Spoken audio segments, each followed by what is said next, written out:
काजल हूँ, अपने दिल से हमको जुदा न करना, क्योंकि तेरे प्यार में मैं पागल हूँ। उठेला तूफान तो पुराना पता टूट जाला।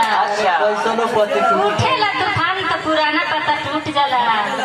नया यार मिलेला तो पुराना यार छूट जाला।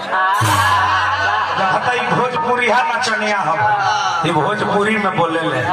भोजपुरी के प्रोग्राम आई भोजपुरी के प्रोग्राम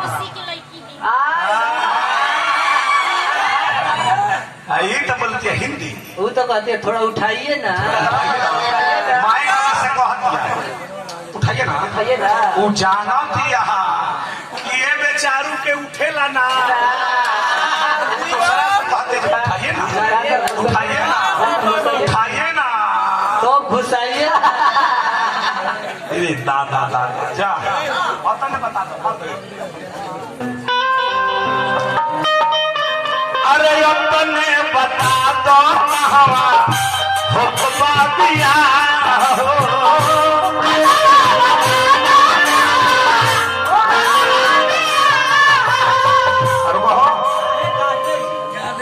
हई लड़का दिमाग के तू बहुत तू तेज बा, आतना तेज है अरैला में केहू दिमाग के तेज केहू है नहीं।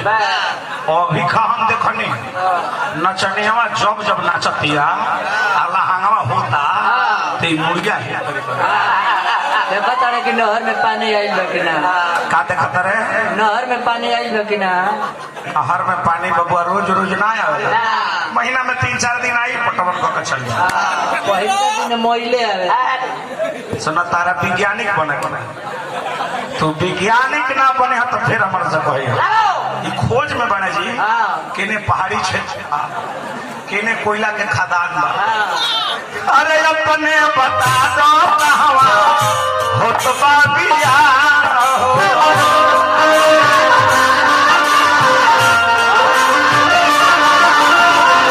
कोई लूना राह पर नो आवताया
पुरस्कार कुशवाहा युवा क्लब वीरपुर बहुत बहुत रुपए दिल बने पुरस्कार। हार्दिक हार्दिक स्वागत बा, अभिनंदन बा। अरे पगली तारा सेवा केहू नहीं हमारे दिल में खास भई। लालू बाबा प्यार सिखा के नफरत वाला काहे ऐसा बात भई।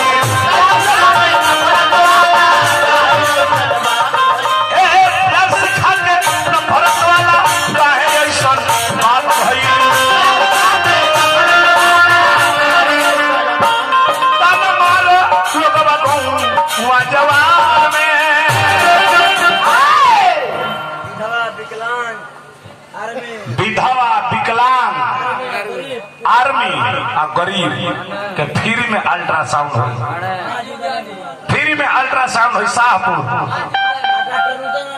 डॉक्टर नूतन नारायण पटना डायरेक्ट इलाज हो अरे अपना रोगा का इलाज काहे नहीं करा करा लो पहिरा आवे लगी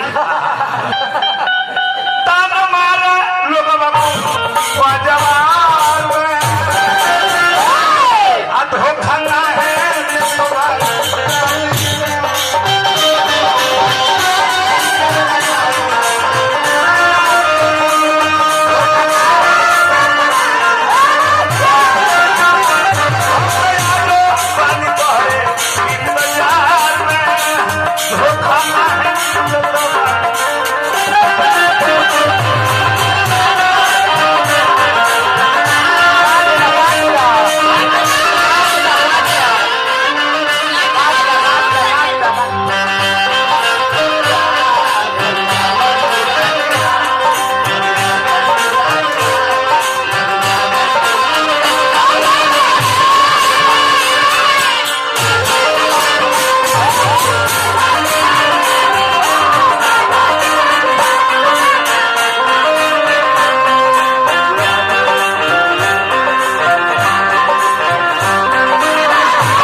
पुरस्कार हार्दिक हार्दिक स्वागत बा अभिनंदन बा वंदन बा हमरा लालू बाबा हमरा के दिल में पुरस्कार नंद कुमार भैया हमरा के दिल में पुरस्कार अंशु भाई ना है ना हो जब बैठ के ना गोली चला तो बताइए जब बॉर्डर पाओ कहाँ है भगवान तरक ले जा जाए भैया इनकर लड़कों में भैया